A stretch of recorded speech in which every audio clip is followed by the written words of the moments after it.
For 27 years, one question has quietly haunted everyone who knew Diana personally. Not how she died.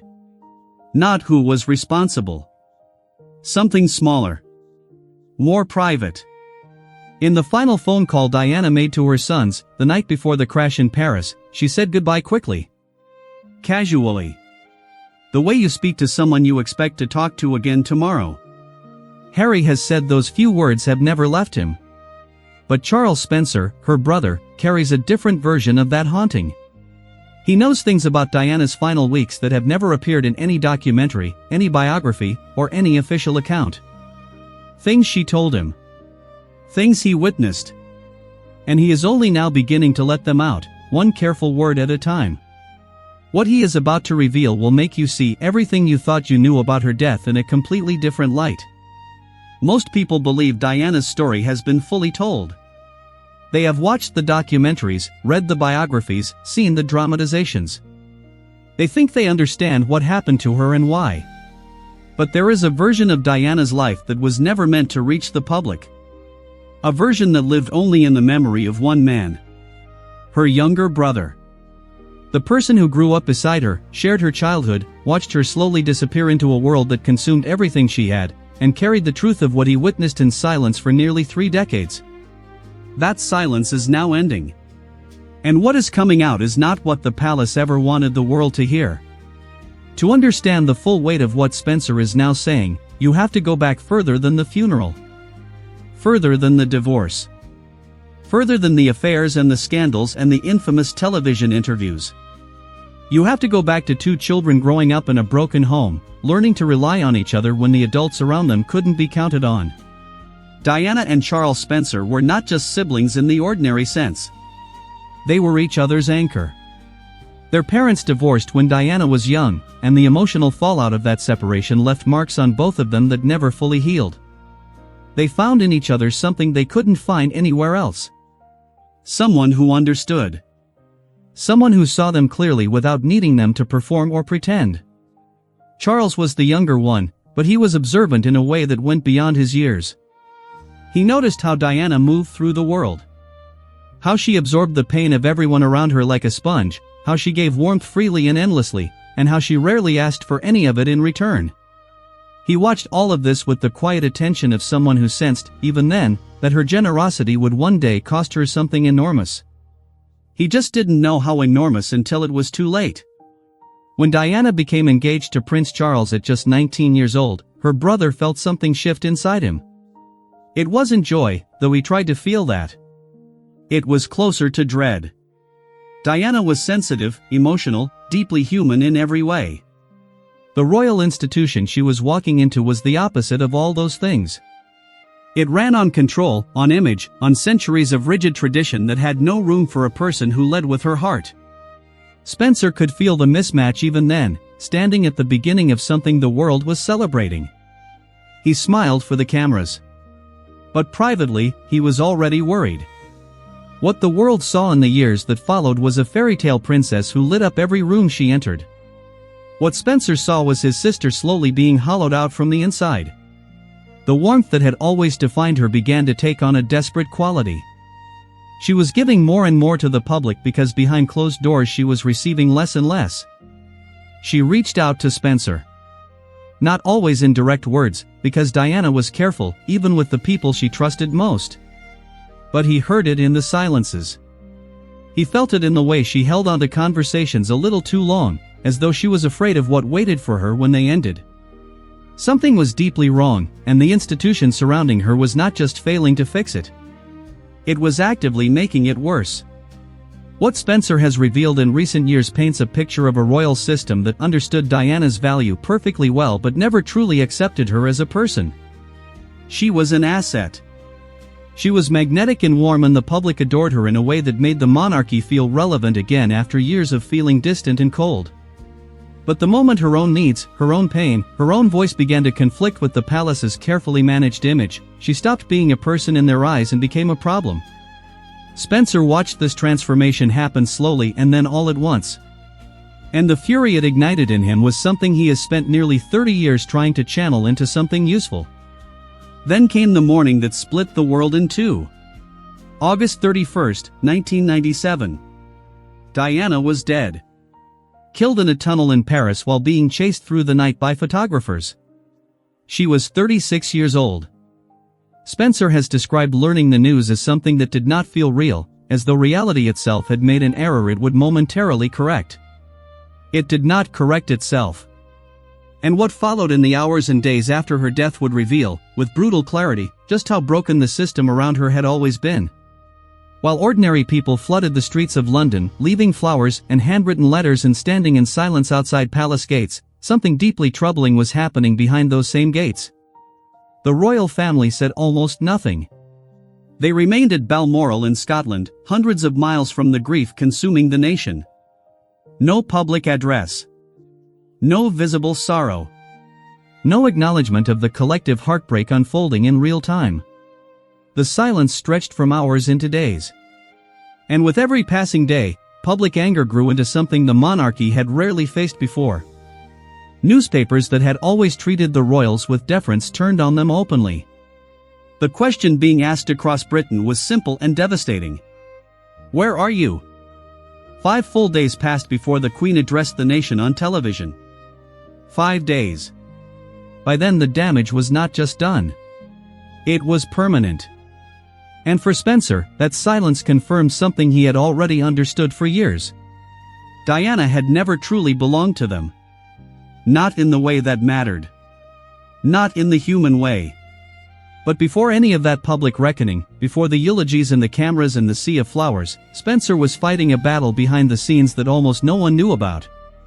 When palace officials informed him that William and Harry would walk in the funeral procession through the streets of London, in full view of the world, Spencer's response was immediate and absolute. No. He was horrified. William was 15. Harry was 12.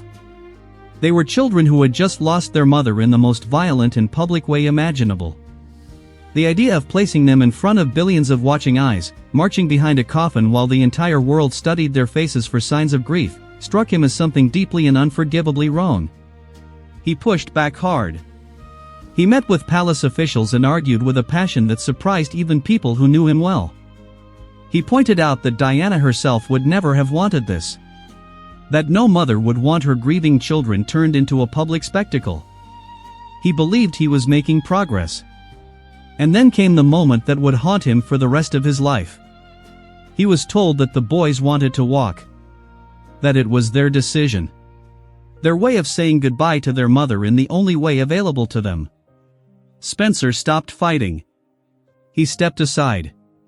He did not want to take that choice away from them if it was truly theirs. It was not truly theirs.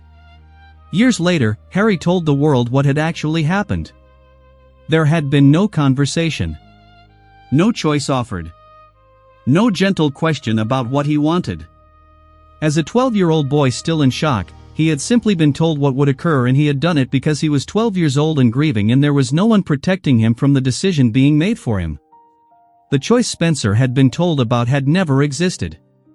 Someone inside the palace had lied to him. And because of that lie, Spencer had unknowingly stepped aside and allowed the very thing he had fought with everything he had to prevent. He has carried that knowledge ever since. Not loudly. Not in press releases or dramatic revelations. But it lives in him. You can hear it in the way he speaks about that day, in the careful weight of certain words, in the pauses that last just a moment too long. He was deceived by the same institution that had deceived Diana for years.